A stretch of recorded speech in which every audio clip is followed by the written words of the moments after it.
minutes. Vice Chair Purcell, would you make a motion? So moved. Vice Chair Purcell moves the approval of the minutes for March 23rd, 2023. Any discussion? Hearing none, all those in favor of the approval say aye. Aye. Those opposed say no. The motion prevails and the minutes for March 23rd, 2023 are approved.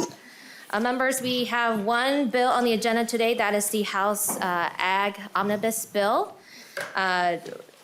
Today, we'll do a walkthrough of the bill. We'll hear from testimony. And members, please, if you can keep your questions to be more of an inquiry about the bill and also about the nature of the testimonies. We will have a chance to thoroughly discuss the substance of the bill on Thursday. And with I know that there are testifiers who've come from far away to be here today, and so I want to be respectful of everyone's time and their opportunity to testify before the committee. And with that, I move House File 2278 back for consideration. We have the DE amendment. And the DE amendment, once again, is the omnibus bill. And it will I would like to move to put in the shape that I would like. And all those, any discussion to the DE? Seeing none, all those in favor of the DE say aye. Aye. Aye. Those opposed say no. The ayes have it, the motion prevails. The DE amendment is adopted. Now it is in the shape that I want. I just wanted to make a couple of remarks before I have nonpartisan staff go through the bill. I want to highlight some of the programs that we know are priorities of the committee and also for many stakeholders. I'm also a member of the Legacy Committee, and while making this budget, I've looked at funds from other targets, and I've worked to make sure that those funds also meet the priorities and needs of the agriculture community. And those other targets I've looked at are within the clean water funds. We know that the Ag BMP program is a popular program. There's $9.5 million fiscal year 24-25 in the clean water funds for Ag BMP program. That's an increase about $3 million. There's $6 million in fiscal year 24-25 for Forever Green within the clean water funds. And $3.5 million in fiscal year 24-25 for soil health equipment grants. And those are some of the things that I've looked at while in the process of making this budget. So I just want to put that out there to ensure that there are also other targets that we're looking at while considering the budget for the Ag Committee. And with that, I'll start with Ken Savory, who will walk through the spreadsheet of the DE amendment. Madam Chair and members, thank you. For the tape, Ken Savory, nonpartisan House fiscal staff. You'll have in your packet a spreadsheet with a timestamp of 3/27/23 at 8:39 p.m. That will be the document which we'll be walking through and which is based off the DE amendment. You'll see several columns across the top of the spreadsheet. I can just walk through and identify each one for the purpose of the walkthrough. Column A lists the program. Columns B and C are the fund, and most commonly we'll be talking about the general fund. Secondly, the type. Most commonly we'll be talking about a direct appropriation, but there are some statutory appropriations for other funds as well. Column D is the 22-23 February forecast for the previous budget. Column E and F are the 24-25 base for the budget area, and the 26-27 base for the budget areas, so the base and the base tails. Column G is any funding that the governor recommended in FY23. Column H is the governor's recommendations for 24-25. Column I is the difference between the base and the governor's proposal in 24 and 25. Column J is the governor's tails, or the governor's 26-27, and K is the difference between the governor and the base tails.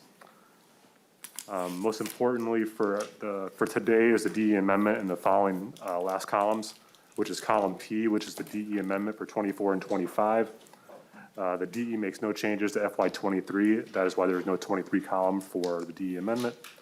Column Q is the DE amendment minus the base. the difference between, and the DE amendment tails is column R, and the difference column is column S. For the purpose of the walkthrough, I'll be going over the changes within the DE, and they're arranged by division of Department of Agriculture. So we'll start with protection services on line 7 and proceed down to the change items on line 36. Excuse me, line 37. The first change is for the meat processing liaison. This was the governor's change in which the DE carries. It is $150,000 per biennium. Line 38 is the food licensing modernization fee dedication. This is a reduction in spending, general fund to the division protection services at $3.827 million, one time in 24 and 25, and then the identical amount is repeated in FY 26 and 27. Line 39 is the grain indemnity fund, $5 million, a one-time transfer to the ag fund for the purposes of the rider language. This is identical to the governor. Line 40, soil health equipment grants. That is $250,000 per year, so $500 for the biennium. This also is repeated in the tails at $500,000. Line 41 is the noxious weed grants. This is identical to the governor at $400,000 per year. Line 42 is the pollinator research account. This is a similar spending item to the governor, but the funding is different. The governor had sustaining funding each year, but this item is $2.5 million one time only in fiscal year 24. Line 43 is a reduction to Forever Green. This is not a reduction to the actual item, but a moving of the item. They're currently in the base, there is $630,000 a year for Forever Green, and this reduction will move it to agree, as we'll see in a couple moments. Line 44 is the living cover crop grants at $500,000 each year, but that is one time. Line 45 is money for a report on feral pigs and mink at $65,000 one time in FY 24. Line 46 is the PFAS pesticide registration and oversight appropriation. It is $1,688,000 in FY 24-25, and then $1,124,000 in FY 26-27. The numbers there are data from the fiscal note. Line 47 is a systemic pesticide and treated seed report. That is $100,000. All total for protection services on line 49 is the total change for protection services is $6,716,000 in 24-25, and a reduction of $6,340,000 in FY 26-27. The majority of the reduction coming from dedicating the food licensing modernization fees.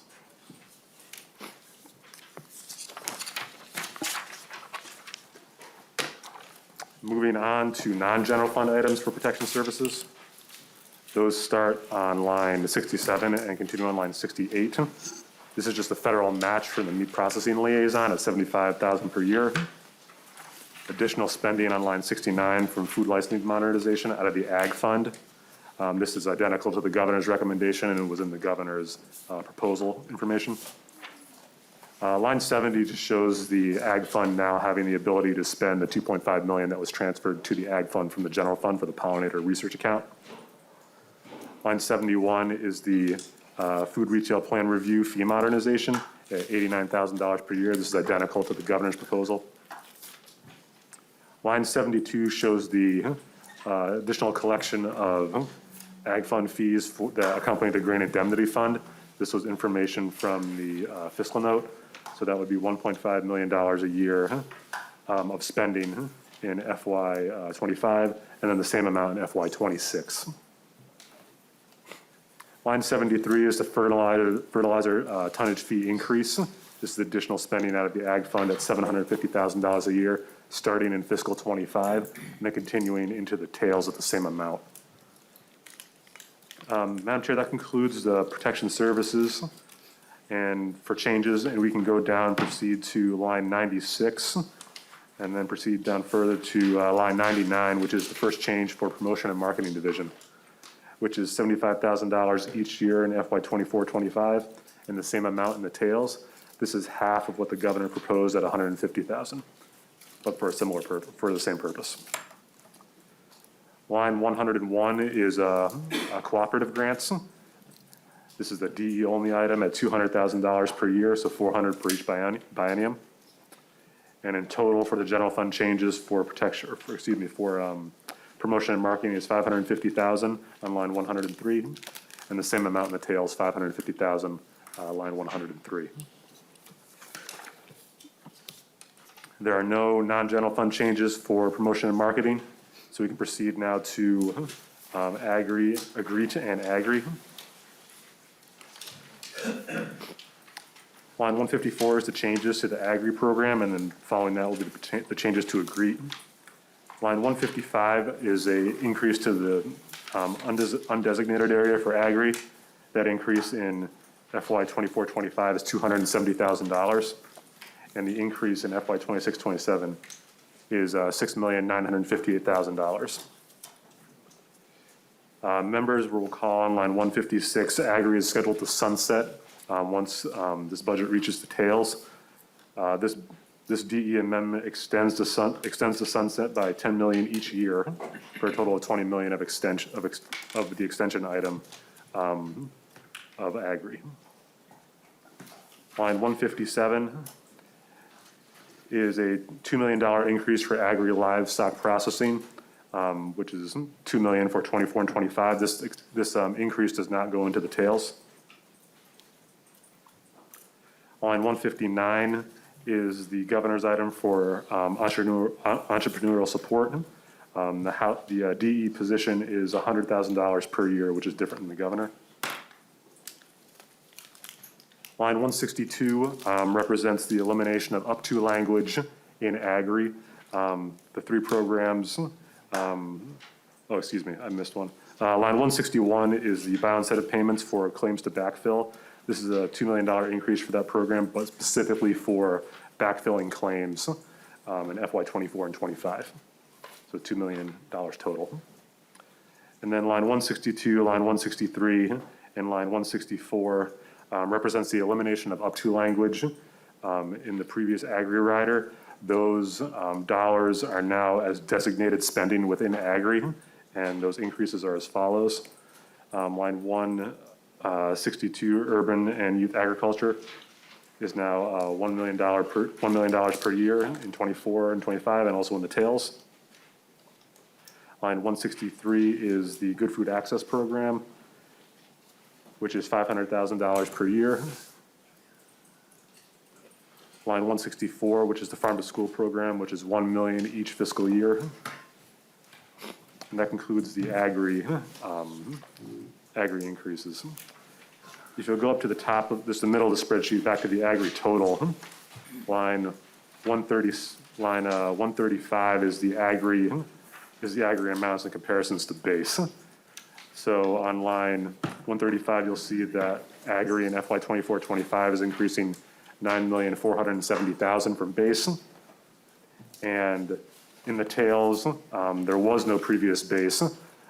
So the new amount for agri will be $32,158,000 versus the 24-25 base, which was $35,164,000. So slightly different than the previous base tails, proposed base tails. Line 165 is the first change for AGREET. That has an increase of $250,000 per year to the Farm Business Management FBM Mail C program.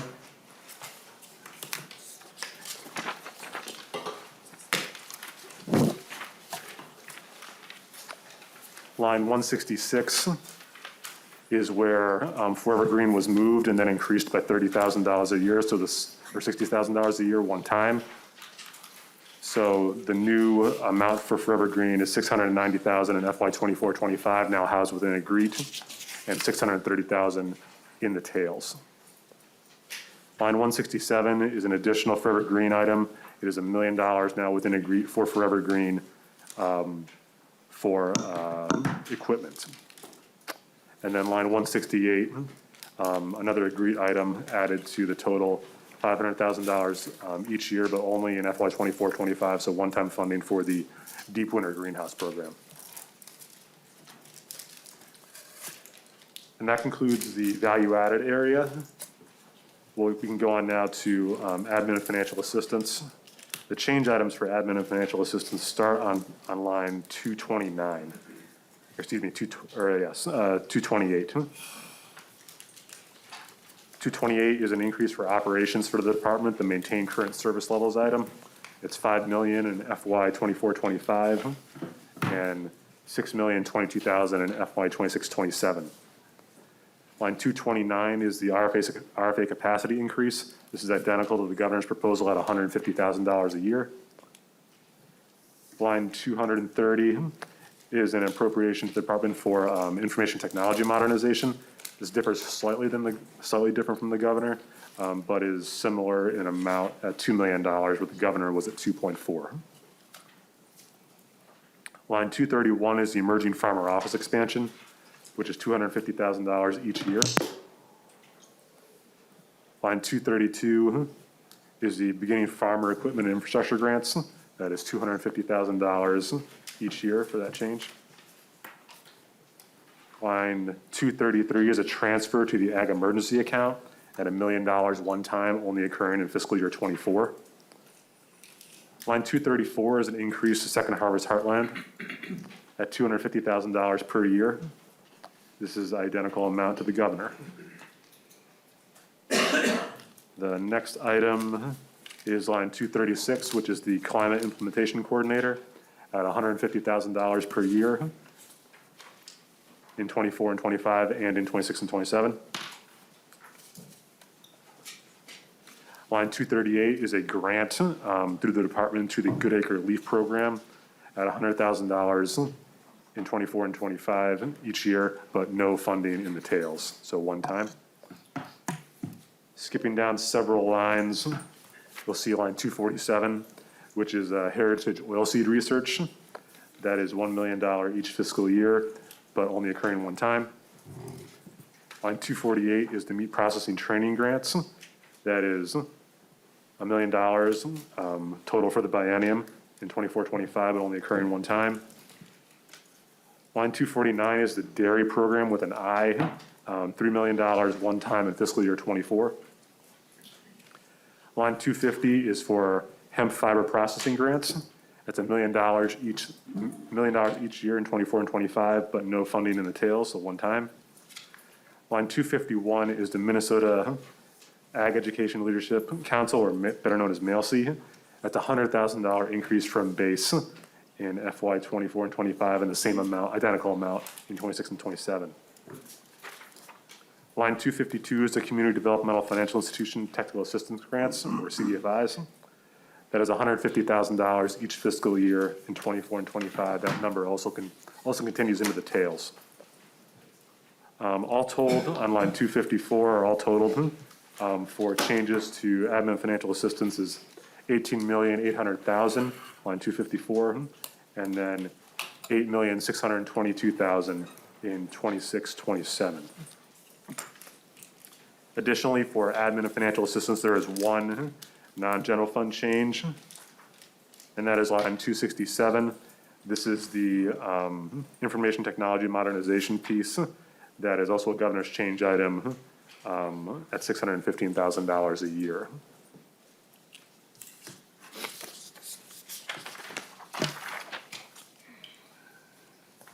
Additionally, there was a change to a general fund statutory appropriation that it was in the previous tax bill. Line 277, or excuse me, line 276 deletes that statutory appropriation and rolls it into the session law DE amendment. And we can skip the Department of Ag total for a moment, and we can do that at the end. The next agency is the Board of Animal Health. Change items begin on line 290. And on line 290 is the operating increase to maintain current service level at $498,000 in FY 24-25, and then $664,000 in FY 26-27. Line 291 is the Ag Emergency Preparedness Response appropriation. That is $360,000 of an increase to that appropriation in FY 24-25, and the identical amount occurs in the tails. Line 293 is an appropriation from fiscal note data for board modifications at $6,000 each year in 24 and 25 and into the tails as well. That concludes changes for Board of Animal Health. And AURI has two changes. Those occur on line 316 through 16. This is a COLA operating adjustment at $100,000 each fiscal year in 24 and 25 and into the tails. Additionally, there's another change item on 317, which is $1 million for capital equipment in FY '24 only, so that's a one-time change. The final agency within the committee's jurisdiction is the Deed Office of Broadband grants. And there are two changes there. Line 331 is $50 million each fiscal year to be deposited in the border-to-border account, so $100 million total. That occurs one time and not in the tails.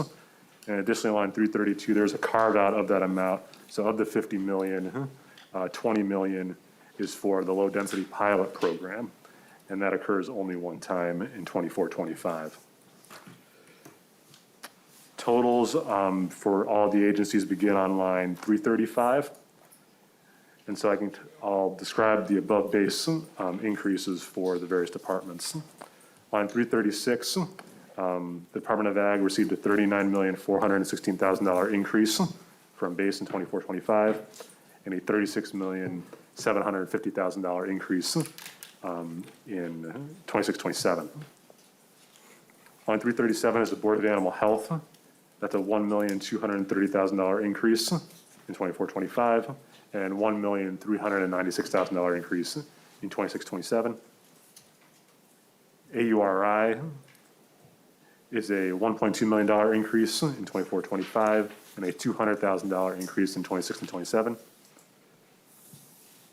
The Deed Office of Broadband, the only change there is in FY '24-25 at $100 million. The remaining $350,000 is the operations for the Office of Broadband. Additionally, there were some revenue adjustments with the dedication of fees. Those revenue adjustments total $7 million on line 343, $7,654,000, and the same occurs in FY '26-27. Because of the general fund loss, it must be accounted within the committee's target. So on line 344, it shows the total net general fund change, which in column Q is $148 million, and in column S is $40 million.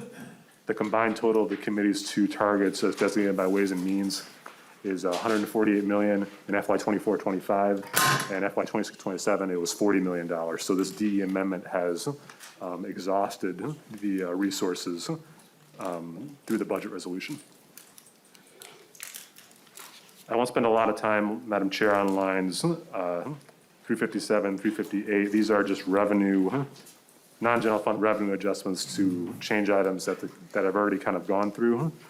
I just want to point out one, which is line 359, which is the PFAS pesticide registration oversight, which is data from a fiscal note that causes a reduction in ag fund revenue at $803,000 a year. Additionally, on line 362 is the fertilizer tonnage fee increase, which is $750,000 of additional ag fund revenue. And that occurs starting in FY '25 and goes into FY '26 and '27. Line 364 is the grain indemnity fund. This is data from the fiscal note that shows increases to the ag fund of $11.5 million in FY '25, and then that revenue increase decreasing significantly to $150,000 in FY '26, and then $137,000 in FY '27. Additionally, on line 371 is the food licensing modernization. We talked about that. I talked about that before. This was the general fund item that caused the general fund revenue loss, which the committee must account for in the target. Madam Chair, that concludes the walkthrough. The only other items I would point out would be the various transfers, but those are just the way are just tabulation of funds moving between funds. But I would say that on line 394, I provided a agri program detail just lays out the riders within Agri and shows them as designated versus undesignated spending. In previous iterations of Agri, there was what's called allowable spending, which uses up to language to allow the department for certain programs. Just wanted to point out that on lines 409 through 414, in columns P and R, that the allowable spending is now gone and has been moved up into a designated amount, which the department has in the other areas of Agri. So, Madam Chair, that concludes the walkthrough of the spreadsheet. Thank you, Mr. Savory. Members, any questions so far? Okay, next we'll go to Colby Sullivan, who will walk through the language of the DE. Madam Chair and members, I'm Colby Sullivan with the Nonpartisan House Research Department, and I will be walking through the Delete Everything Amendment, the Chair's DE amendment for House File 2278, which you should have in your packets today. It's time and date stamp, top left corner, March 27th at 8:34 p.m. This, just a quick note, this is an amendment to House File 2278, which is the Chair's bill proposing supplemental budget items for the Board of Animal Health, but as amended, this bill 2278 will become the Omnibus Agriculture and Broadband Finance Bill. So you'll notice as we work through the DE amendment, many of the provisions in here come from the Chair's House File 2679, which was the Governor's Agriculture and Broadband Finance Bill. And I won't spend time highlighting those items, as members have already reviewed that bill and have already had a presentation of the Governor's items at an earlier committee meeting, but I'm happy to answer any questions that members might have. So Article 1 is on page 1, and these are the appropriations or the authority to spend money from the general fund and the remediation fund, and they correspond, the language in this article corresponds to the budget items that Mr. Savory has just walked through in the spreadsheet. They provide authority to spend money for those purposes, as well as rider language that limits how the department may spend the money. So I'm skipping over a lot of the riders that Mr. Savory has already covered through the spreadsheet. I'll jump ahead to page 13. And starting on line 13.13 is money for pass-through grants from the Department of Agriculture to Second Harvest Heartland to purchase commodities from Minnesota farmers and processors for distribution at food shelves. Members will recall Representative Frederick's House File 1554 from earlier this session that continued funding for this existing pass-through grant. The language is except for the numbers, it's the same as in Representative Frederick's bill, with one change on page 14. For each of the three types of funding, actually for the surplus fruits, vegetables, and other ag commodities, and for pork, poultry, beef, dry legumes, cheese, and other proteins, there's language now that says that Second Harvest may acquire these products from food hubs. So you'll see, for example, on line 14.112, previously this language read that the commodities must be acquired from Minnesota producers and processors. Now food hubs are added as well. And food hubs are entities that aggregate food produced by a number of farmers. And so that language appears again on 14.27. And then you'll also notice, starting on 14.30, of the total amount awarded to Second Harvest Heartland each year, at least $100,000 would need to be used to purchase eligible items from food hubs that aggregate food produced by emerging farmers. And jumping ahead to page 32, section 6, Mr. Savory mentioned the funding in the Chair's DE amendment for the meat processing training and retention incentives. The language in section 6 is the corresponding direction about how to award that money, and it's from Representative Sensormura's House File 2562. Then on the next page, page 33, we start Article 2. So these are the statutory changes, finance-related statutory changes that are included in this bill. The first section's from the governor's proposal, so I will skip that, and I will move ahead to page 35. The top of page 35 is section 6. This is from Representative Purcell's House File 1034, and it expands eligibility for co-op development grants from the Department of Agriculture to include co-ops with non-patron members, so long as the non-patron members do not have voting rights. Then moving on to page 36, again, I'm skipping all the sections that were in the governor's bill. And moving forward to section 8 on page 36 at the bottom, starting on line 36.27. This is from the chair's House File 1057, and it has to do with the Down Payment Assistance Grant Program. On line 37.9, this language requires the Department of Agriculture to collect additional data and report additional data regarding the recipients of those grants. Then continuing on page 37, section 9, Soil Health Financial Assistance Program. This is from Representative Purcell's House File 1316 as amended. And it effectively replaces the existing pilot program with a permanent program in statute.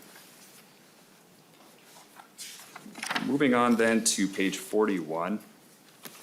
Starting on line 41.6, section 14, registration prohibited. This is Representative Hansen's House File 1150, which prohibits the Department of Agriculture from approving or registering pesticide products that contain PFAS.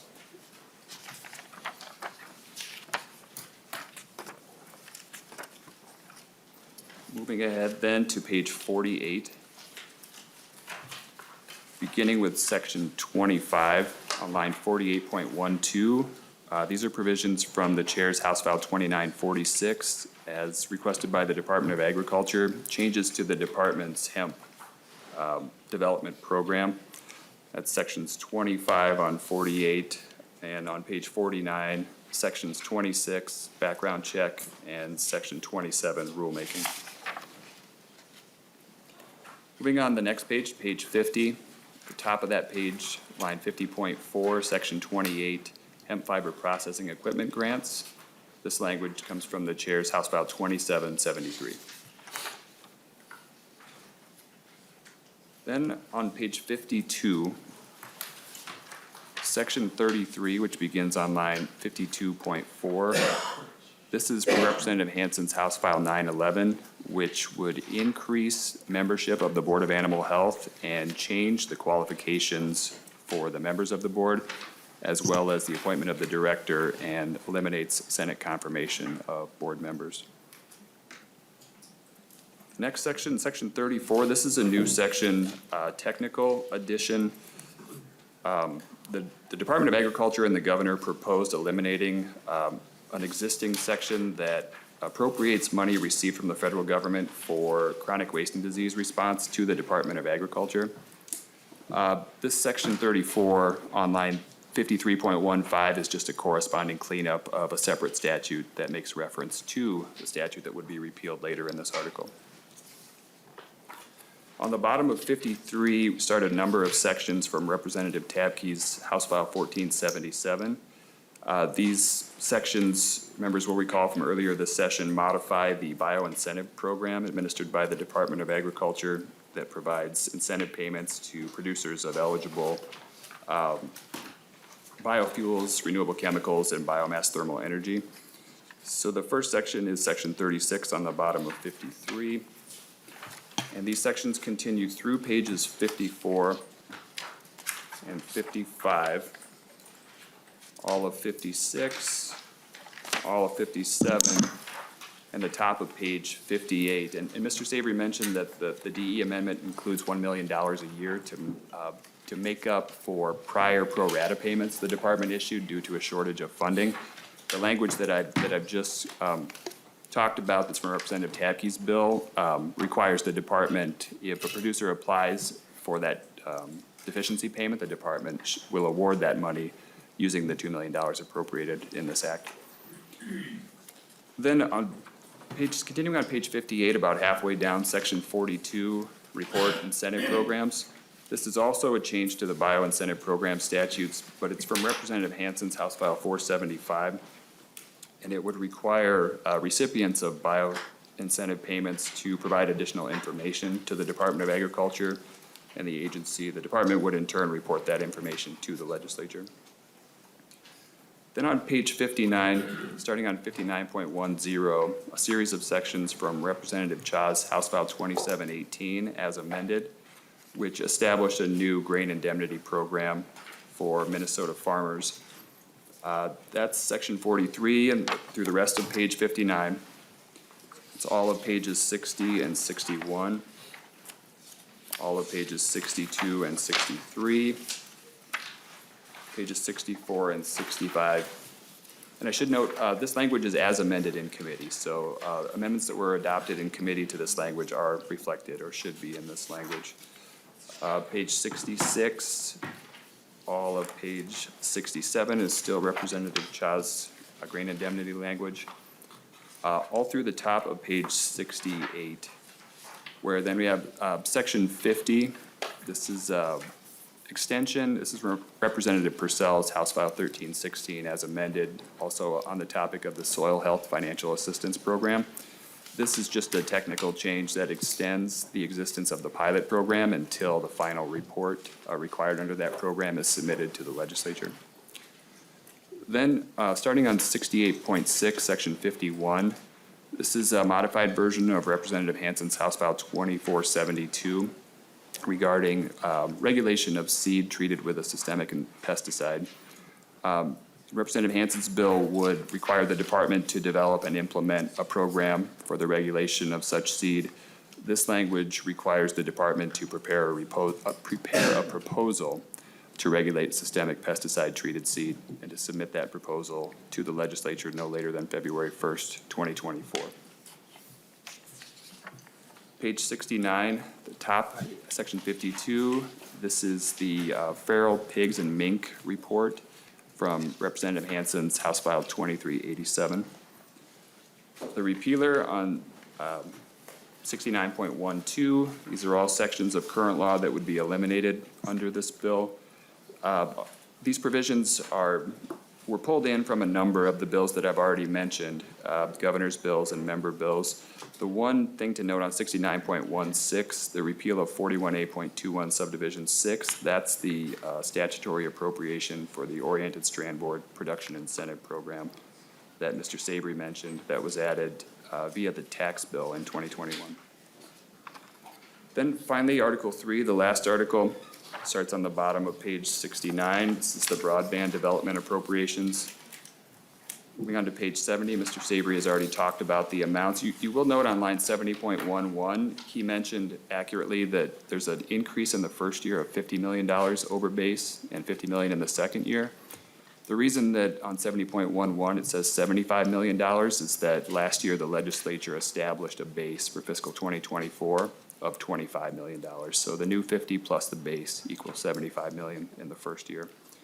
And then the rest of the language is from Representative Purcell's House File 2313, her DE1 amendment that was reviewed in committee earlier this session, which increases the max grant amount for broadband development projects. It makes the lower population density grant program permanent. And I think that's it, members. And I've reached the end of the DE1 amendment. Happy to answer any questions you might have. Members, any clarifying questions to nonpartisan staff? Seeing none, we'll move to, Representative Anderson? No, move ahead. Okay. We'll move to testimonies. The first testifier we have is Commissioner Tom Peterson.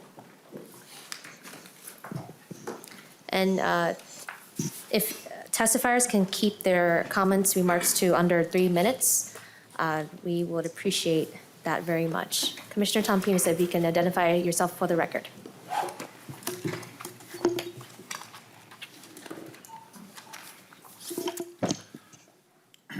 Okay, Chair Vang, members, Tom Peterson, Commissioner of the Minnesota Department of Agriculture, and really appreciate working with Chair Vang as she developed her budget and worked through everything.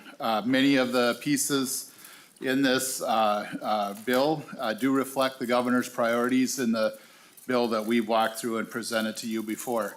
Items include meat processing, trade, soil health, emerging farmers, ag emergency, grain indemnity, which we really appreciate seeing that in there, the climate coordinator, are all things that we think are really important.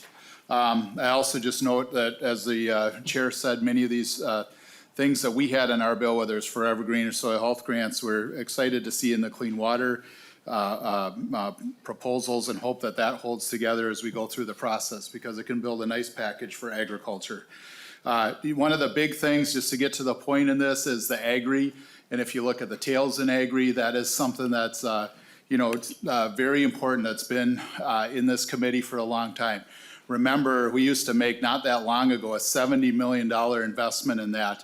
And that's been whittled down over the years, but precursors to this committee, Representative Anderson might have been there, I can't remember, thought as those payments went away at that time, our budget was 1/3 of 1% of the state's budget, and those ethanol payments were 40% of that budget. So what a lot of the stakeholders and everybody did, and legislators, was to try to keep that money in agriculture to help add value and help us with a lot of these different projects, whether it was biofuels, value-added agriculture.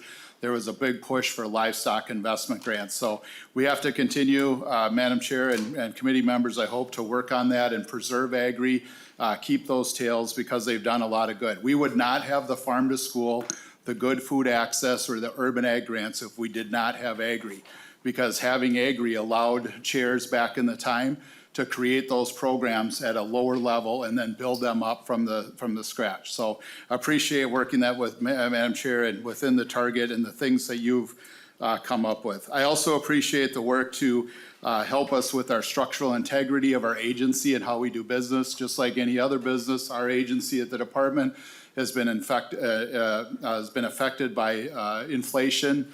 And so hiring people, keeping people, those type of things, all the things that we have to buy as an agency are operating costs. So the operating adjustments, investments in IT and other pieces are incredibly important to the department.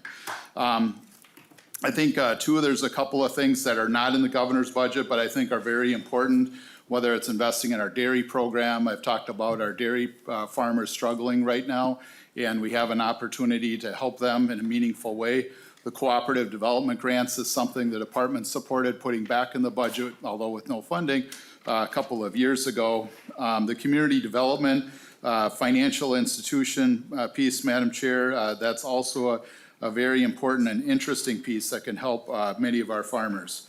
I also just want to just continue to work with members of the committee on work on the systemic pesticide piece. I think there's some interesting pieces in there as we look at the verification of need, or how that would work and how we would study that and go forward. I also look at that, in that, I forget what page it's on, but in section 4 of that piece, where it talks about things we should study on systemic pesticides. I also think we should study what happens if we don't have them too, or what farmers are going to use to control the weeds, and would they be worse or would they be better? But I think that's an important piece that as we go through the process, that we consider all aspects of that and what kind of tools farmers would have. And then also on the PFAS piece, we know that that's an important piece, and we're continuing to work on that and understand that as we move forward. So Madam Chair, I appreciate all the work that you put into this, and the committee and staff, and we're ready to continue to work with you as we move forward in the process. Thank you for the opportunity.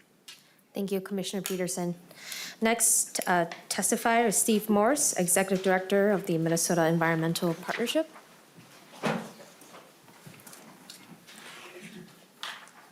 And then I'll also call the next testifier, if you can also be on standby at the testifying table. Patrick Murray, Executive Director of Minnesota Crop Production Retailers. And Stu Laurie from Minnesota Farmers Union. If you guys can also walk to the testifying table so we can go through the process quickly. Steve Morse, if you can identify yourself for the record and proceed. Sure, thank you, Madam Chair and members of the committee. Steve Morse, I'm the Executive Director of Minnesota Environmental Partnership, statewide coalition of more than 70 environmental conservation organizations. And I'm here just to make a few comments. Number one, we really like some of the policies you have in this bill.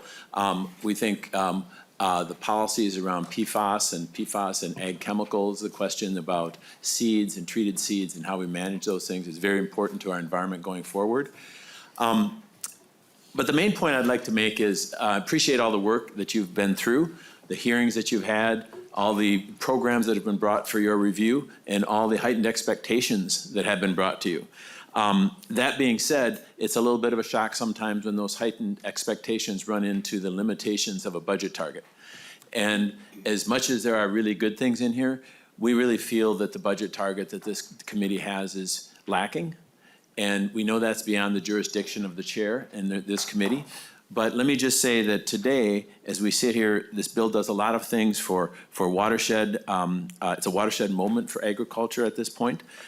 We need to be supporting emerging farmers, direct marketing, specialty crop growers, developing farmers, and developing the crops of the future that are going to protect our farmers, our communities, as well as our resources. We think this is a watershed time to look at new avenues, new adventures. And this bill does some of that, but we would suggest we'd like to see it do more than that. And so this budget target really doesn't meet the demands of today. And what we are suggesting that it's time for this committee, as well as leadership in the House, to take another look at the targets that have been laid out for this jurisdiction. Need to look at the ag, the food, and our soil and water needs going forward into the future, and assess how some tweaks can be made. We have unusually early budget targets, and we believe there's time that those can still be worked on. And so my overall request is, please look at the amount that's been laid out for you for a target and take that up with your leadership, and we hope that that can be expanded a bit. We need something that more addresses the needs of today. Thank you. Thank you, Steve Morse. Patrick Murray. Thank you, Madam Chair. Just before we get going here and I start my testimony, Patrick Murray, I'm the Executive Director for the Minnesota Crop Production Retailers. I do have a board member from our association, so I wanted to just do a real quick upfront. Thank you for the bill. Thank you for all the work that the committee has put into the bill. There's many, many good things in the bill, from the border-to-border broadband funding, to the soil health grant program, to the cooperative development grant program. Certainly supportive of all of those things, but what I wanted to talk about and have our board member who's here in town from Cottonwood, Minnesota, focus on is one bill that, or a provision, excuse me, that as it relates to the systemic pesticide-treated seeds. So if I can defer the rest of my time to Ashley Runholt, she is, thank you, Stu. Please have a seat. Ashley is a board director on our association, but she also, again, came in from Cottonwood today.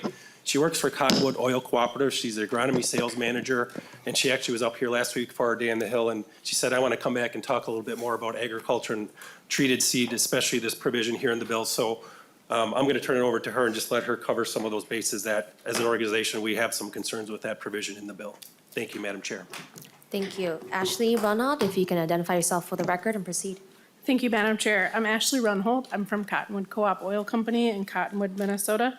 And then my husband and I also are generational farmers on our current land that we farm.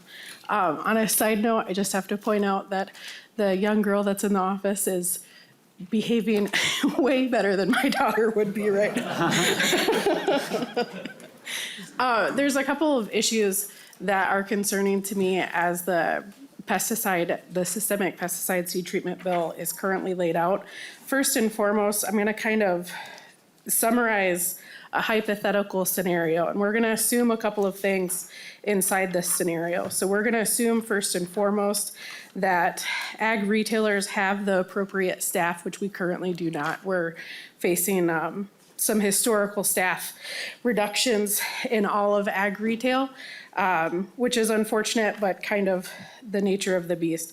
We're also going to assume that every seed dealer in the state of Minnesota has upgraded their seed treaters to enclosed seed treatments. And that is part of the federal label for the EPA that if we're treating neonics, that they have to be an enclosed seed treatment, especially in corn. We're also going to assume that the commissioner certifies that we have to certify these acres within 30 days of planting. So the time frame right now, we're going to pretend that in 1 month from now, we're going to plant corn. And then this hypothetical scenario, Cottonwood Co-op manages about 625 fields So 625 fields would need to go to the commissioner to sign off saying, yes, there is a need, or no, there is not a need. The commissioner in this hypothetical scenario would give us 2 weeks, so we would submit it 30 days before. He would approve within 2 weeks. So right now we have 5 foot of snow on the field. So in this hypothetical scenario, I can go out and scout the 625 fields that we manage. And then I would dig down 3 to 5 feet to find the dormant bugs that do not come out of dormancy until about 3 weeks. Depending on soil conditions, it's around 45 degrees that they come out of dormancy and then come up to the surface. So at that time, we can certify, the commissioner says, yes, you've certified that there's a need for pesticides, so you can go ahead and go forward. So at that point, we would treat our seed.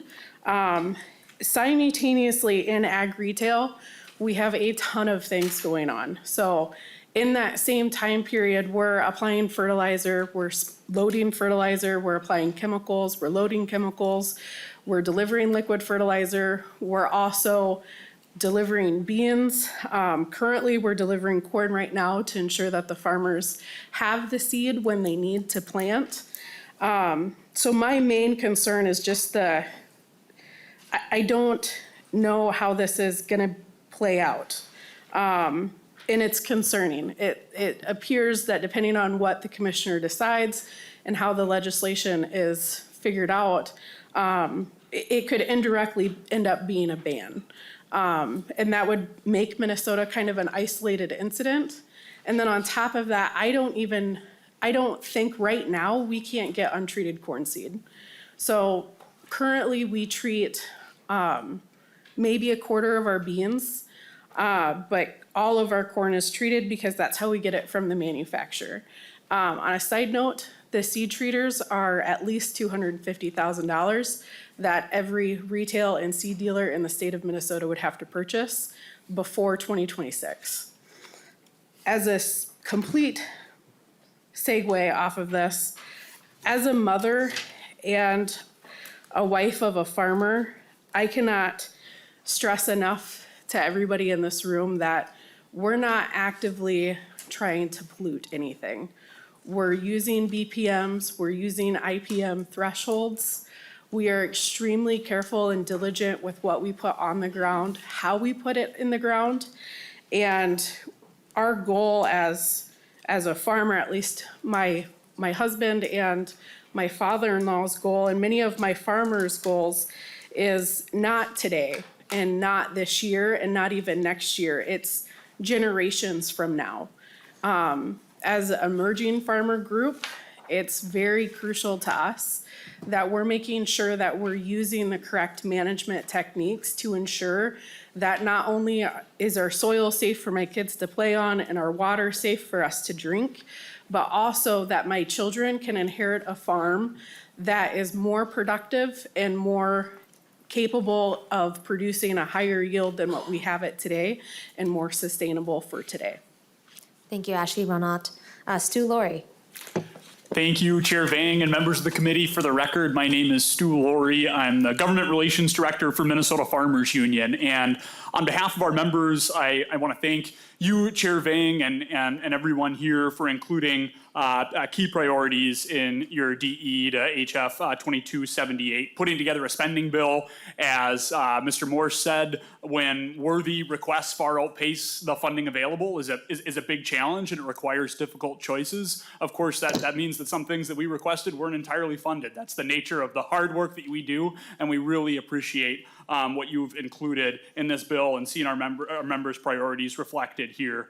I think some of the things that you have here are going to make our ag economy work better for farmers, make it more distributed, make it more resilient and more fair. So I'll talk briefly about a couple provisions. First, the grain indemnity account is first and foremost a top priority for us. You're talking about that in this committee because we have a broken system that's having devastating consequences for family farmers. You heard in this committee from Marty and Lisa Phillips, small farmers. They farm 420 acres, mostly rented land. They lost $112,000 in the pipeline bankruptcy in 2021. In global food processing, they stand to lose another $100,000. It has wiped out their credit rating, erased years of farm income, and introduced for them real questions about whether or not they can continue farming. You also heard from Brian Herbst, who lost $350,000 in the pipeline bankruptcy, and the department's been on the record talking about how farms have gone bankrupt waiting for payouts from the bond. If you choose to make this law, it's not often easy to talk about the impact of complex policies, but if you make this law this year, it will save farms. Next year, if history is any guide, and 20 years from now, it'll save farms. So thank you for having that important conversation and spending so much time on that this year. Second, meat processing continues to be a top priority for our members. We are so excited to see Representative Cha's bill to expand the successful value-added program, Representative Nelson's bill to add a meat processing liaison to the Department of Agriculture, and Representative Sensor-Mura's bill to expand opportunities in the industry for new folks who are attending the technical training programs at Central Lakes and Ridgewater. Final highlight, I think there's a real highlight in this bill and the support for beginning and emerging farmers. The expansion of the Emerging Farmers Office, down payment assistance, funding for new market opportunities like LEAF, farmland transition, and expanding the role of farm advocates. That's going to help make sure that everyone has opportunities in agriculture in our state. And for more things that we're really excited about, I'll refer to longer written testimony, which is included for the committee. A couple brief things that I'd love to highlight that I value the opportunity to continue to work on. We continue to have concerns about the expansion of the Board of Animal Health. We've testified on that before. That's a board that makes really devastating decisions for family farmers, and removing the requirement that folks who serve on that board be farmers or veterinarians is concerning to us.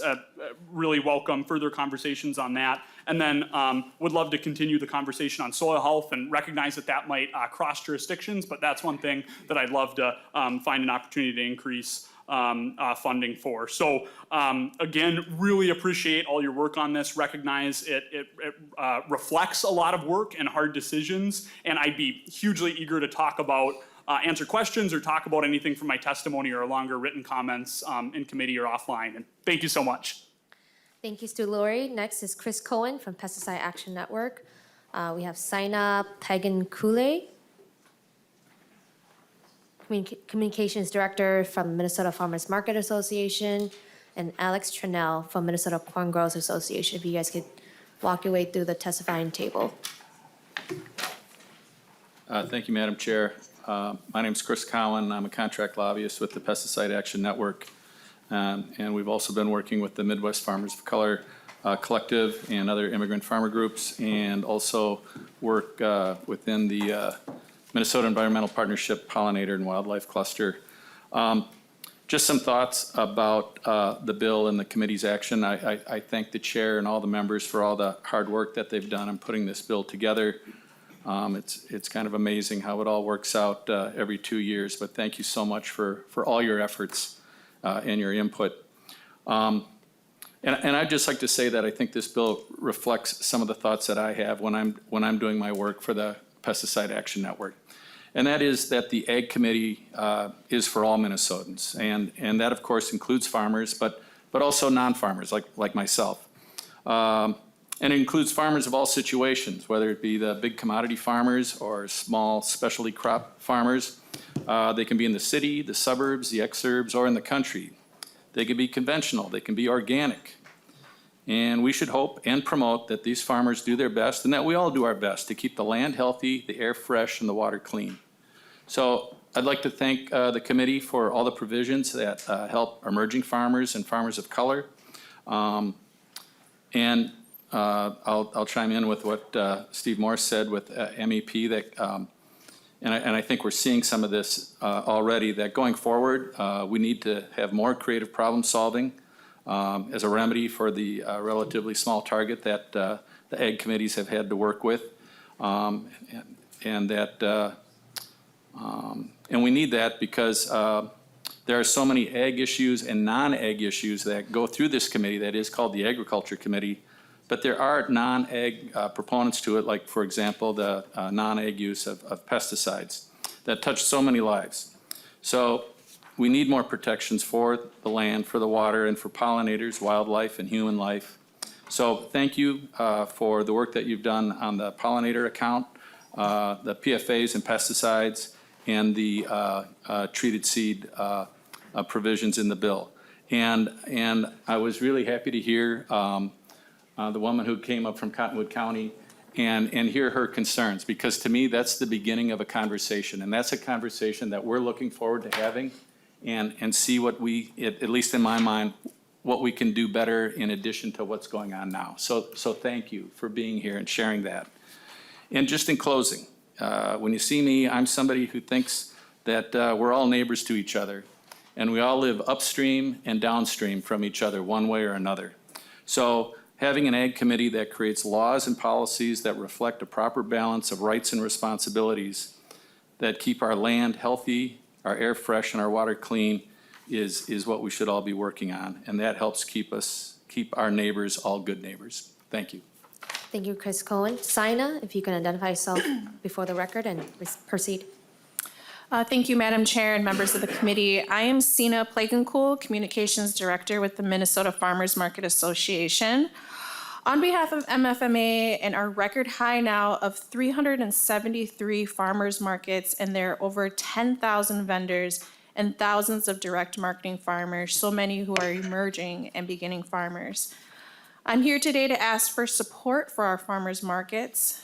Thank you to Representative Liz Lee and Senator Knish for championing our farmers market support bill to allow up to 10,000 per farmers markets in Minnesota, House File 2787. This funding would be utilized to support infrastructure, training, establishing SNAP EBT at all markets in Minnesota to ensure our hungriest families can have access to fresh, healthy food, among other investments. Given the $17.5 billion surplus for our state, a one-time infusion of funds for all farmers markets would make a tremendous impact and allow for long-term improvements. For our Senate hearing, in less than 24 hours, we had nearly 200 farmers markets, and organizations sign on to support this bill. Demand is there to support our farmers that rely on farmers markets to sell their products, and utilizing a one-time infusion of funds would have year-long lasting impact. We hope to work with the committee to support our farmers markets and the thousands of producers and entrepreneurs that demand on them for their business. To have funding for farmers markets, food hubs, businesses, and food safety training infrastructure needs, that would maximize the impact of this investment.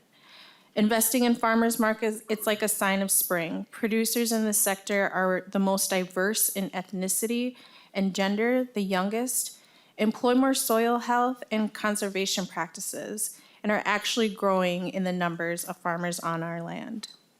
I humbly ask for your support in working to ensure our farmers markets are invested in, and thank you for your consideration. Thank you, Sina. Alex Tranel, if you can identify yourself for the record. Yeah, Chair Vang and members of the committee, my name is Alex Tranel, and I'm on the policy team with the Minnesota Corn Growers Association.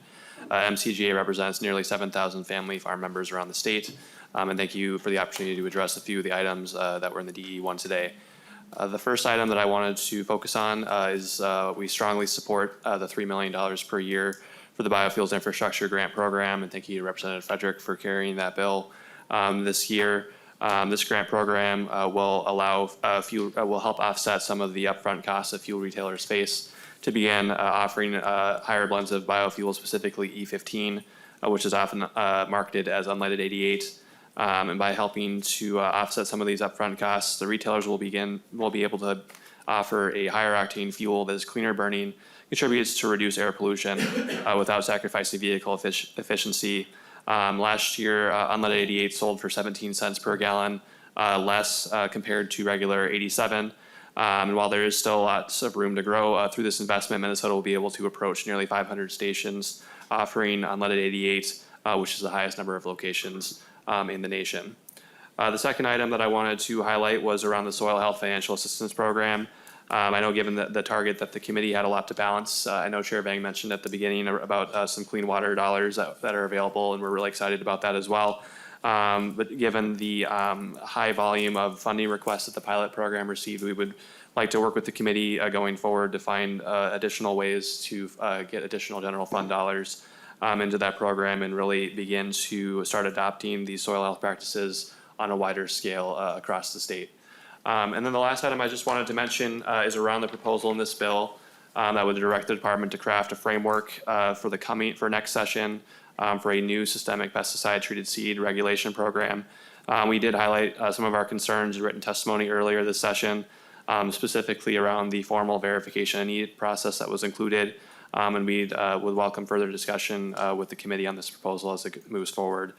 Thank you, Chair Vang, for the opportunity to testify today, and we look forward to working with you as this bill moves forward. Thank you, Alex. We have Leah Gardner from Hunger Solutions, Laura Schraber, Policy Organizer from the Land Stewardship Project, and Erin McKee, Institute for Agriculture and Trade Policy. Leah Gardner, if you can identify yourself for the record and proceed. Thank you, Chair, members. My name is Leah Gardner, and I am with Hunger Solutions, Minnesota. And I look at this budget through a lens of making sure that we have access to food and agriculture for those who need it most. And I first want to thank you for investing in programs that do improve access to food across Minnesota, including the Farm to School program, LEAF, Urban Ag, and the Good Food Access program. Like many have said, I realize that you had to work within a very tight budget target. But should the opportunity arise, I want to just speak for a minute to the value of investing more into the Good Food Access program. Minnesota is among the worst in the country in terms of what are often referred to as food deserts or places that have low food access. And that is both in rural and urban communities. At the last estimate, which is probably lower than today, we had 340,000 Minnesotans that lacked that faced both income and distance barriers to accessing food in Minnesota. When we established the Good Food Access Program and were able to begin supporting technical assistance and equipment grants, the program has proven successful year over year, and critical support has been made available to retailers around the state, but demand has far exceeded resources available each year as well. And there's also a missed opportunity that would only be able to be realized if there were something closer to the $2 million figure.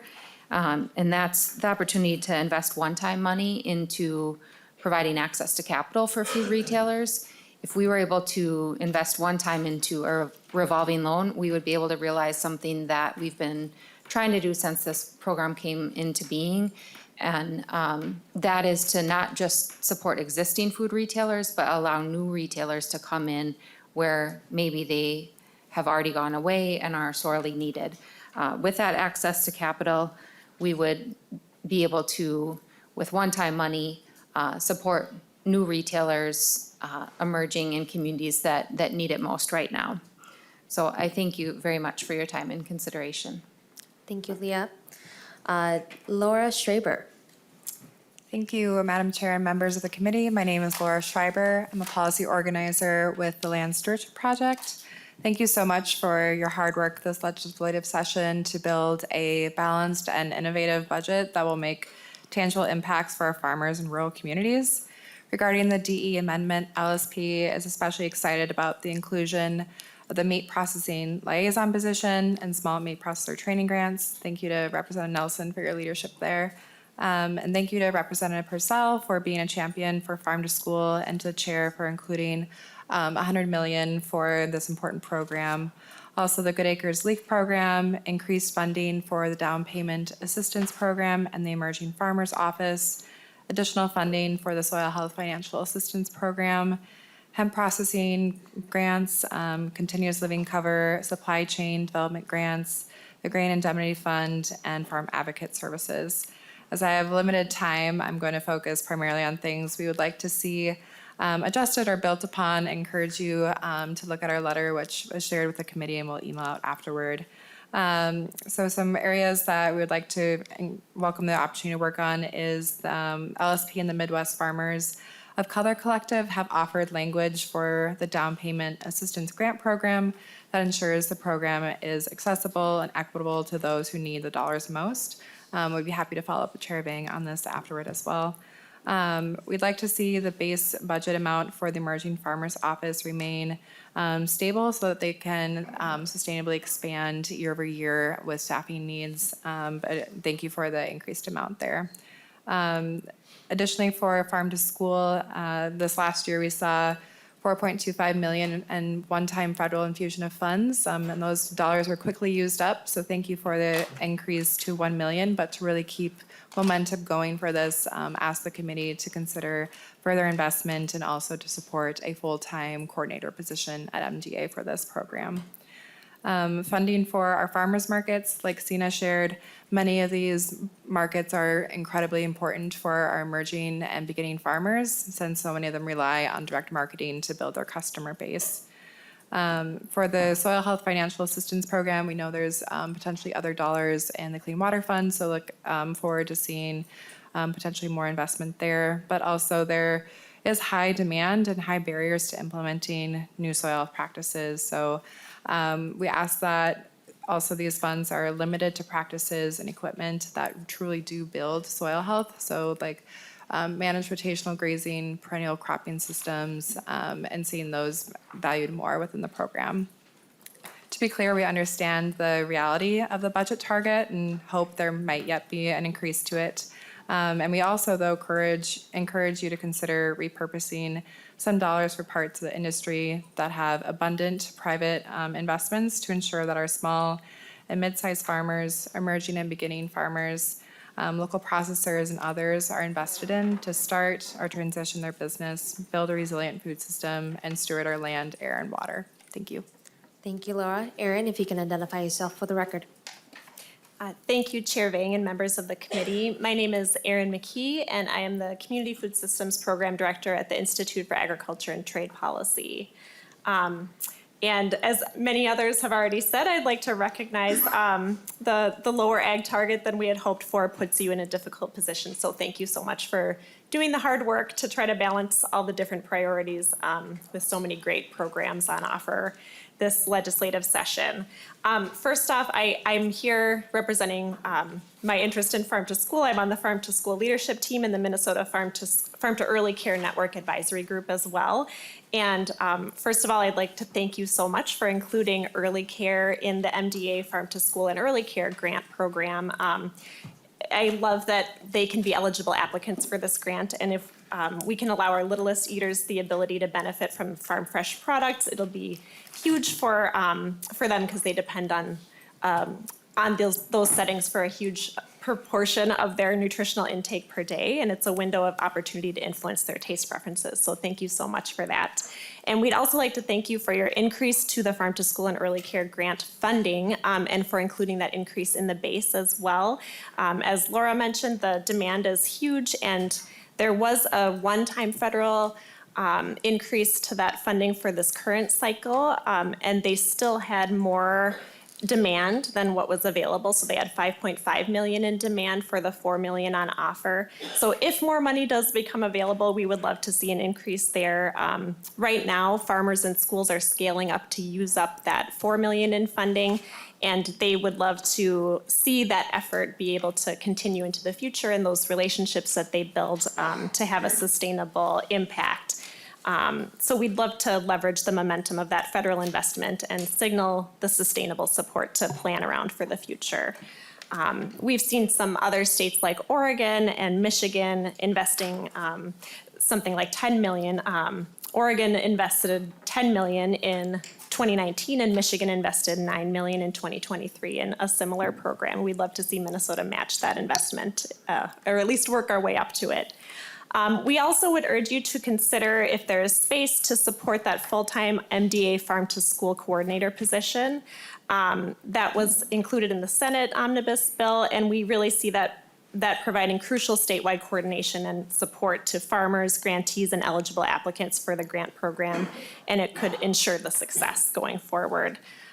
And we also just would highlight, if there's other funding available, the regional coordinators that were included in the bill that Representative Purcell championed.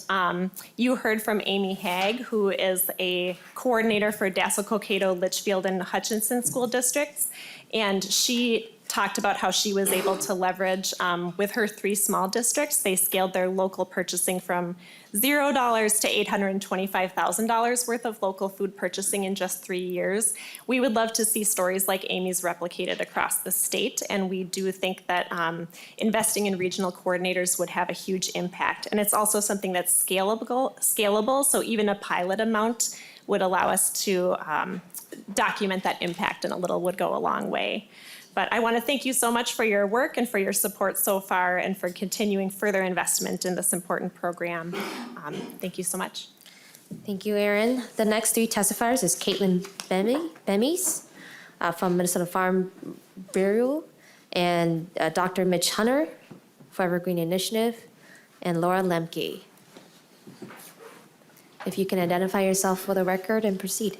Thank you, Madam Chair and members of the committee. My name is Caitlin Bemis, and I'm the Public Policy Specialist at Minnesota Farm Bureau, where I have the privilege of representing nearly 30,000 farmers and ranchers from across the state. And we also recognize that it's really difficult to put together a budget given the circumstances. So we really appreciate Chair Vang and the committee's work on this bill. First, thank you for the creation of the Soil Health Financial Assistance Program. The pilot program created last year was very successful, and we are looking forward to expanding this into a full program. Farmers overwhelmingly requested to implement these soil health practices on their farms, and there wasn't enough financial support to meet the demands. With that being said, we are disappointed by the amount of funding for the DE for this program. I'd also like to vocalize our strong support for the investment into the Agri program, specifically around the biofuel infrastructure piece. Expanding the sale of higher octane, cleaner burning biofuels will help lower carbon emissions in transportation, lower fuel prices for consumers, and support farmers across the state. Minnesota Farm Bureau has concerns surrounding the proposal to regulate treated seed. This is a vital tool for our farmers who utilize these products to lessen the need for sprayed pesticides. Developed through our grassroots policy process, Minnesota Farm Bureau believes that the state general fund dollars should be the only source of revenue for a grain indemnity fund. Through this guidance, we are not supportive of our producer-funded indemnity program. While the bill currently proposes an opt-out provision function through the refund process, we believe that a better process would allow a farmer to choose to participate before paying into the fund.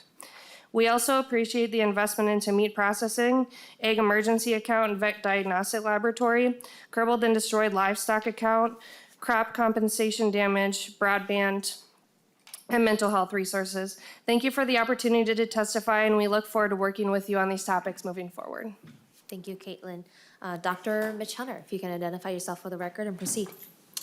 Chair Vang and members of the committee, my name is Mitch Hunter, and I'm the Associate Director of the Forever Green Initiative. On behalf of the Forever Green Initiative at the University of Minnesota, I would like to thank you for including funding for our work in House File 2278. This investment will help us deliver new crops that protect soil and water while driving new economic opportunities for growers and industry. This is a win-win-win for farmers, the environment, and rural communities across Minnesota. We are especially thankful for the inclusion of base funding. This is our most critical need because developing and launching new crops is a long-term endeavor. The base funding provided in this bill will help stabilize key scientific personnel, including our plant breeders, many of whom currently lack dedicated funding. In addition, the funding provided for equipment and infrastructure will help us accelerate the pace of discovery, achieve even more with state research dollars, including the Clean Water Fund dollars that the chair referenced, and will also help us secure more large federal grants. We recognize that the committee had a very difficult task accommodating many worthy funding requests with the limited resources available. And we hope that the legislative leadership will find a way to provide additional funds to address the many challenges and opportunities in the committee's jurisdiction. So we look forward to working with you on that going forward. I just want to highlight that Forever Green crops are a market-based approach to improving Minnesota's environment. And our vision is that they will go forward and spawn new industries that can operate without financial support from the state. However, public support is needed to achieve this vision. Research at the University of Minnesota was critical for the development of Minnesota's major crop industries, including hybrid corn, soybean, and wheat. Forever green crops are the next generation. So we appreciate the committee's support and thank you for your work. Thank you, Dr. Hunter. Laura, if you can identify yourself for the record and proceed. Good afternoon, Chair Vang and members of the committee. My name is Laura Lemke, and I'm the Executive Director of the Minnesota Grain and Feed Association. We are a 116-year-old nonprofit voluntary membership organization which represents the state's grain elevator and feed mill industry. I'm here today to speak in opposition to the Grain Indemnity Fund appropriation contained in House File 2278's DE amendment. Through written testimony, I have previously shared with this committee our concerns in opposition to the creation of a Grain Indemnity Fund. In our opinion, this legislation focuses quite heavily on protections for farmers while ignoring and reducing regulatory framework that would minimize or prevent future insolvencies for grain buyers and warehouses. Without a strong regulatory system for the grain industry, the proposed indemnity fund will be utilized on a frequent basis to compensate producers for their losses, creating a revolving door of withdrawals and the continuous need for the collection of funds from producers. One way to maintain the regulatory framework would be to keep the grain surety bonding program for all grain buyers and warehouses. For anyone who doesn't understand grain bonding, I want to state clearly, grain bonding is not insurance, and its purpose has never been to make producers whole in an insolvency situation. Grain bonding is a financial screening mechanism by an independent third-party surety for those applying for a grain buyer or warehouse license in Minnesota. Grain buyers and warehouses pay a premium equal to approximately 1% of the value of the bond on an annual basis. The bond value represents the skin in the game that a surety is responsible for paying out if a grain buyer or warehouse becomes insolvent. The surety's job is to analyze each applicant's annual financial reports to determine their operational solvency and if the surety will continue to underwrite the bond. It is in the surety's best interest to do their due diligence when analyzing the financial reports of grain buyers and warehouses so that they do not have to pay out on the bond. Unfortunately, this legislation repeals the grain bonding requirement, except for the first-time licensees. I fail to see the logic of this change. The grain bond program provides an independent evaluation of a licensee's financials on an annual basis. If that's no longer required, who will be monitoring financial reporting of the grain industry? Currently, MDA is supposed to be, but we know based on their own admission that they do not have enough knowledgeable staff qualified to analyze these reports. If the grain bond process is good enough for a first-time licensee for their first 3 years of operation, why not keep it in place for all grain buyers and warehouses? Advocates of this legislation have held up the number of other states with grain indemnity funds and how well they protect producers. However, those same states also equally value the regulation of the grain industry and preventing or minimizing future insolvencies by having robust programs and enough staff to do the job. We feel dumping the regulatory aspects of the grain program in exchange for an indemnity fund will ultimately cause more issues down the road and incur greater use of the indemnity fund. The grain industry certainly doesn't want that to happen, so we urge you to consider these points as you discuss this legislation. Thank you. Thank you, Laura. The next three testifiers are Rachel Sosnochik from Second Harvest Heartland, Colin Curriton from Forever Green Initiative on continuous living cover crops, and David Van Eekhout from the Good Acre. And Rachel, if you can please identify yourself for the record and proceed. All right, my name is Rachel Sosnochik. I'm a public affairs specialist at Second Harvest Heartland, Chair Vang and members of the committee. Thanks for the time today. As you may know, Second Harvest Heartland is one of the country's largest food banks. We support more than 1,500 food shelves and program partners across a 59-county service area. I'll start by expressing our appreciation for this legislature's work to advance policies that support Minnesotans experiencing food insecurity, such as universal school meals and emergency food shelf relief. But these investments alone are not enough to end hunger in Minnesota, which remains at a record high due to ongoing consequences of the pandemic, elevated grocery costs, and sunsetting federal benefits. The current need for food assistance is surpassing even peak COVID-era levels. With a $17 billion budget surplus, We joined dozens of partners from across the state calling for a robust increase in the agriculture budget that would allow this committee to fully invest in the programs and policies that connect our communities with the food and resources they need to thrive.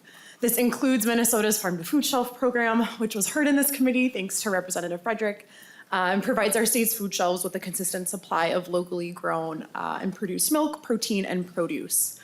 As a reminder, the food that we source through Farm to Food Shelf is just connected to hunger relief organizations across all 87 Minnesota counties. We leverage these state dollars to source the most in-demand items at food shelves, which alleviates some of the pressure on the emergency food network to provide staples to the communities we serve. We echo many others, ensuring that we understand this committee has to make a lot of tough choices regarding how to spend your limited funds. So we're here today to express our disappointment that the current proposed budget does not do enough to support important programs that connect Minnesota families with local and nutritious foods. We hope that legislative leaders in both parties, as well as the governor's office, will reconsider this committee's target and choose to invest more in Minnesota agriculture in order to, in part, fully fund our full request of $6.1 million a year to support Farm to Food Shelf and invest in other efforts to get homegrown food to our neighbors in need. I understand that hunger relief programs like Farm to Food Shelf are a relatively small portion of what's already a small budget, but I also know that everyone in this room is united in wanting to feed people. With a $17 billion surplus and record numbers of Minnesotans facing hunger, we can and must do more. Thanks for the time. Thank you, Rachel. Colin. Chair Vang and members of the committee, my name is Colin Curitan. I work as the Director of Adoption and Scaling for the University of Minnesota Forever Green Initiative. And on behalf of a diverse statewide coalition, I would like to thank you for including funding initially introduced by Representative Brand in HF 2278 for the Minnesota Department of Agriculture's new Developing Markets for Continuous Living Cover Crops program. As everyone has stated, we appreciate the constraints on the committee this year to meet the many worthy needs and opportunities in Minnesota agriculture. This idea was hatched in 2021 in partnership with determined entrepreneurs working every day to create supply chains, products, and markets for new perennial and winter annual crops. Partners' efforts beyond the farm gate are critical to driving the development of new multi-million-dollar industries in climate-smart agriculture in Minnesota and to deliver on their potential to protect our natural resources, provide new production opportunities, and prevent tremendous costs in water quality treatment, as just one example. Simply put, without supply chains and markets, these exciting new perennial and winter annual crops effectively don't exist as real opportunities for growers. In order to scale continuous living cover agriculture, in addition to the robust research and development funding indicated by Dr. Hunter, we need markets. These entrepreneurs' ask was simple: expand the support being received by scientists and growers to also include entrepreneurs and small and medium-sized businesses as valued partners in advancing continuous living cover agriculture. Like many industries based on new and emerging technologies from ethanol to renewable energy, state funding is critical to support their establishment and initial growth. This idea quickly expanded to a diverse coalition of advocates for agriculture, rural livelihoods, water quality, and soil health, including grassroots efforts advancing perennial agriculture systems informed by indigenous leaders creating pathways for emerging BIPOC and immigrant farmers. This effort succeeded last year with $500,000 allocation to MDA for a pilot grant program. This program was launched by MDA 2 weeks ago, and applications will soon be rolling in.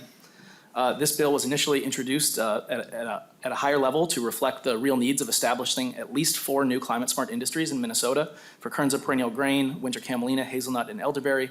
With many other new perennial and winter annual crops in development over the coming years, the coalition would note that this program is well aligned for base funding to support the initial development of their associated industries. Should additional resources become available, coalition members request that this committee consider expanded allocation to include long-term support through initial base funding. Again, the coalition sincerely appreciates being included in this year's House budget to meet immediate opportunities and needs. Finally, tremendous unmet needs and opportunities exist in Minnesota agriculture and rural communities today. Many of these priorities are worthy of expanded support should it become available as the legislative session proceeds. Thank you very much. Thank you, Director Collin. David. Thank you, Madam Chair, members of the committee. My name is David Van Eckhout. I'm the Farm Program Director at the Good Acre. I would like to thank all of you for the hard work that you've done on behalf of agriculture this session. You've had some hard choices to make as you finalize the Ag Omnibus Bill, and I'd particularly like to thank Representative Sensimura for carrying our bill in the committee. I'm grateful that the committee has provided support for several opportunities for new and emerging farmers within the bill. This includes increased funding for the Emerging Farmers Office, increased funding for down payment assistance grants, funding for technical assistance from CDFIs, grants for equipment and infrastructure, urban agriculture education, and funding for the Good Acres Leaf Program. This represents a combined investment of almost $5 million in new and emerging farmers. Unfortunately, this funding falls short of offering a true emerging farmer package because it lacks market support. When I ask farmers what they need, their answer is markets, markets, markets. New and emerging farmers need access and support for entry-level markets for their products. The only funding for entry-level market support is the $200,000 earmarked for the LEAF program, or about 4% of that investment in emerging farmers. These investments in new and emerging farmers are helping farmers to plant the seed, but planting the seed without a market is the quickest way to end someone's dream of becoming a full-time farmer. I'm here today to ask you to amplify those investments by providing greater funding for the two entry-level markets that already exist for emerging farmers, farmers markets and the LEAF program. These markets offer the flexibility and opportunity to learn what new and emerging farmers need in order to succeed. Increased funding for these markets combined with other investments makes a strong emerging farmer package that can have broad support. If not now via amendments, then in conference, I urge you to look holistically at the package for new and emerging farmers and to include support for farmers markets and increase funding for the LEAF program. I also want to encourage you to include language in the farm to school appropriation to support a statewide farm to school coordinator. I myself was a reviewer on the farm to school grants this last round, and seeing multiple grants from multiple school districts all trying to reinvent the wheel is just a really unfortunate way that that investment is being used. A statewide coordinator could really make a huge difference in that program. Thank you for your time. Thank you, Director David. Are there any further testifiers that would like to testify on this committee? Please identify yourself for the record and proceed.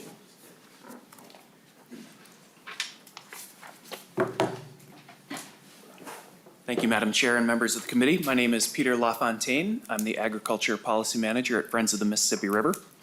Our top two priorities before this committee are appropriations for Forever Green and the Department of Ag's Continuous Living Cover Value Chain Development Fund.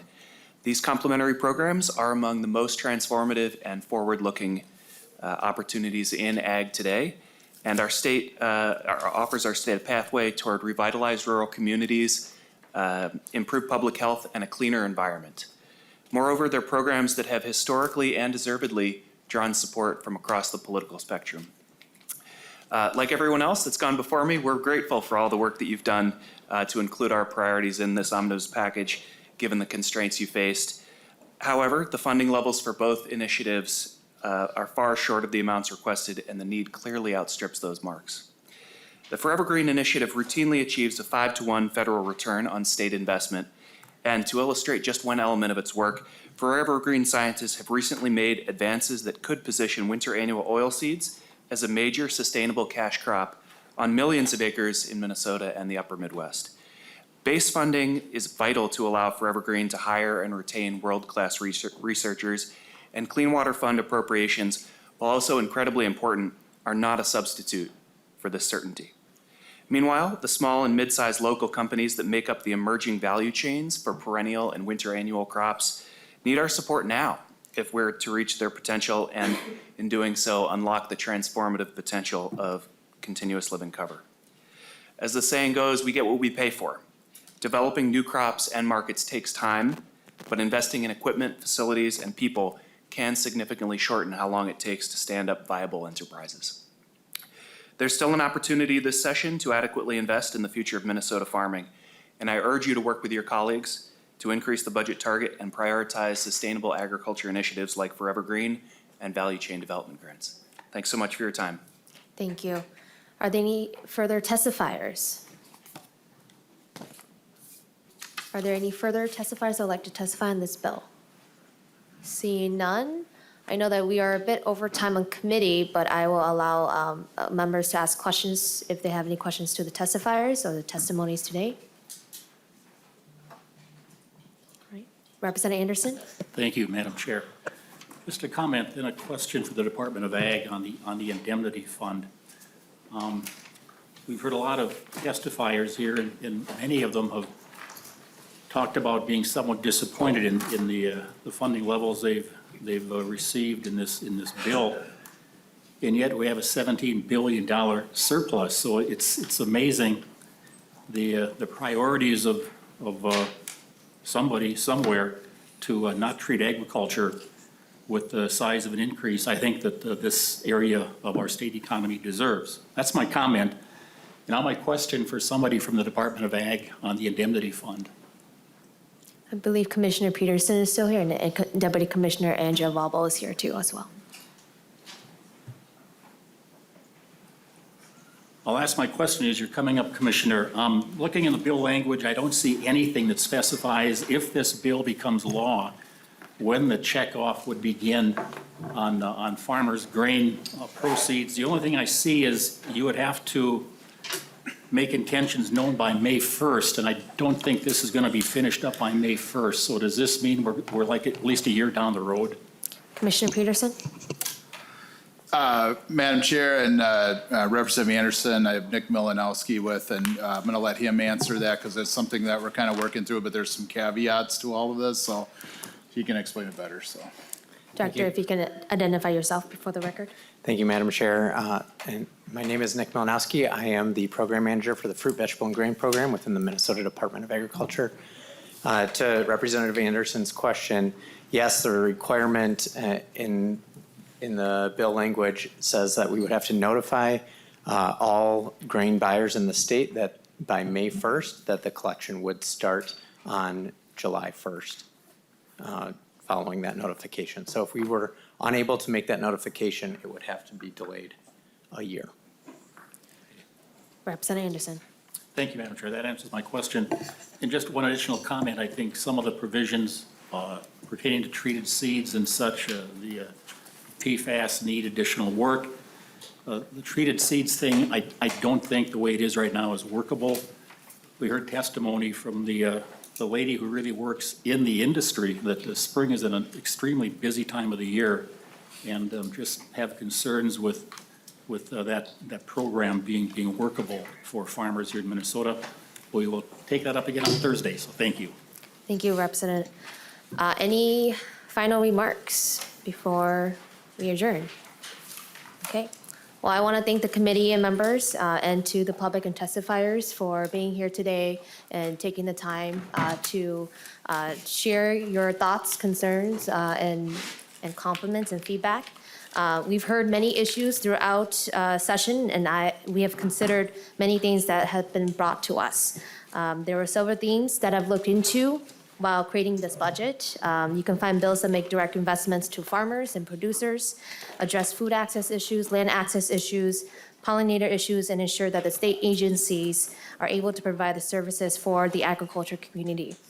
As I said earlier this session, I think it's very possible to achieve priorities for both big ag to small ag, rural farmers, urban farmers, for the environment and sustainability of agriculture. And I hope that stakeholders can find a piece of their contributions within this budget. I think it is no surprise that the Ag Committee usually has a small budget target compared to the other committees. And although we always want a larger target, I also want to give a little recognition that it is a bigger target than usual for the Ag Committee. Agriculture has not been overlooked and investments continue to grow, and I will make sure that continues to happen. I'm thankful to hear the many wishes and dreams and needs of the Agriculture Committee. And as agriculture continues to be one of the largest economies in Minnesota, this budget looks at taking care of what we have and preparing us for the future of agriculture. And with that, members, we will also hear additional testimony from the public on Thursday, markup, and then passage on Thursday. And with that, our next, I'll lay the bill, House File 2278 as amended laid over. And with that, this meeting is adjourned.